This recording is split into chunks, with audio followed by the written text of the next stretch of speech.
28শে ফেব্রুয়ারি 2026, সেই বিষণ্ণ সকাল। মধ্যপ্রাচ্যের নীল আকাশ হঠাৎ করেই কালো ধোঁয়া আর আগুনের শিখায় ঢেকে যায়।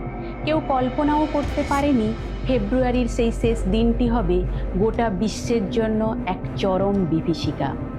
ইরান বনাম আমেরিকা, দুই চির প্রতিদ্বন্দ্বীর দীর্ঘদিনের চাপা উত্তেজনা রূপ নেয় এক সরাসরি সংঘর্ষে। এটি কেবল দুটি দেশের পারস্পরিক সংঘাত ছিল না, এটি ছিল বিশ্ব রাজনীতির সবচেয়ে বড় ভূমিকম্প, যা কাঁপিয়ে দেয় পুরো পৃথিবীর অর্থনীতি আর শান্তিকে। একদিকে মিসাইল আর অন্যদিকে ড্রোন, দুই দেশের এই পাল্টাপাল্টি আঘাত প্রত্যাঘাতের মাঝে মধ্যপ্রাচ্যের দিগন্ত তখন লেলিহান শিখায় ঢেকে গেছে। গ্লোবাল মিডিয়া উত্তাল, ব্রেকিং নিউজের হেডলাইনে বারবার ভেসে উঠছে একটি আতঙ্ক।